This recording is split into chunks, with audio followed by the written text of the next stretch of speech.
साथ ही में आप सभी को मेरा सादर प्रणाम है। मैं आप सभी को आज यहाँ पर एक झूमर गीत सुनाने जा रही हूँ। क्या है कि मेरी एक सखी का अभी नया नया ब्याह हुआ है। वो अपने ससुराल गई है और फिर वहाँ से आती है और कहती है हमसे, ए सखी, हमारे ऊपर तो बहुत बड़ी विपत्ति पड़ गई है। जब भी कोनो साज श्रृंगार करते हैं तो हमारे सैया अजीब अजीब हरकतें करते हैं। वो हमसे आके बताती है कुछ इस तरह से, आइए देखते हैं। कि सैया मोरे रेलिया के डरैवर, कि सैया मोरे रेलिया के डरैवर, की चूड़िया अब हम पर कि सैया मोरे रेलिया के डरैवर, कि सैया मोरे रेलिया के डरैवर, की चूड़िया अब हम पर रखना, की चूड़िया अब हम पर रखना। कि सैया मोरे, कि सैया मोरे, कि सैया मोरे रेलिया के डरैवर, की चूड़िया अब हम पर रखना। सैया मोरे रेलिया के डरैवर, की चूड़िया अब हम पर रखना, की चूड़िया अब हम पर रखना, की चूड़िया अब हम पर रखना।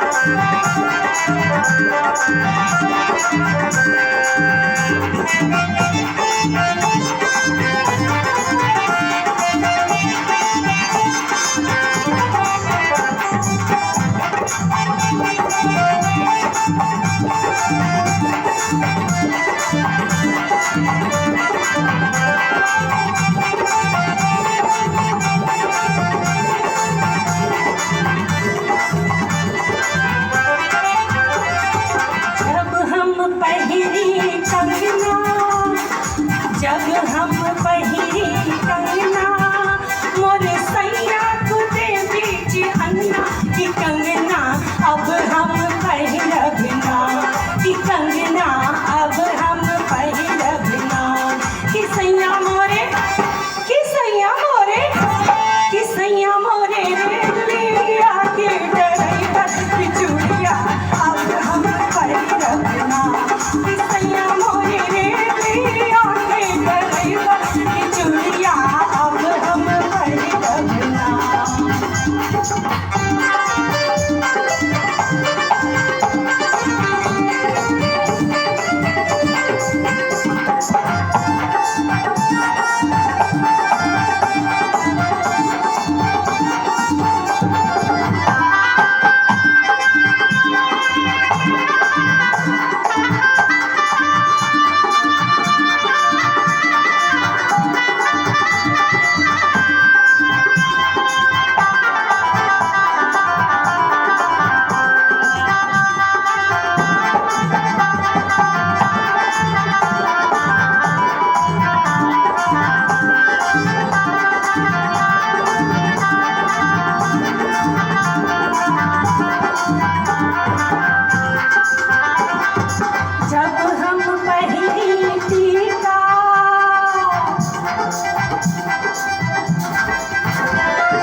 चूड़िया अब हम पहिरब ना।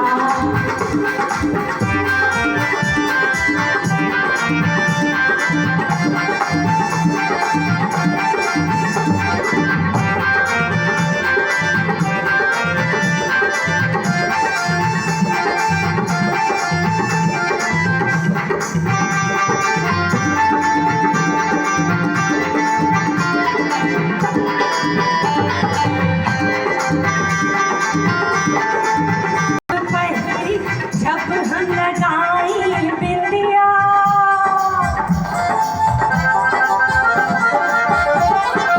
जब हम लगाई बिंदिया, सखी जब हम लगाई बिंदिया, अरे जब हम लगाई बिंदिया, मोर सैया की उड़ जाए बिंदिया, ये बिंदिया अब हम लगाई बिना, ये बिंदिया अब हम लगाई बिना।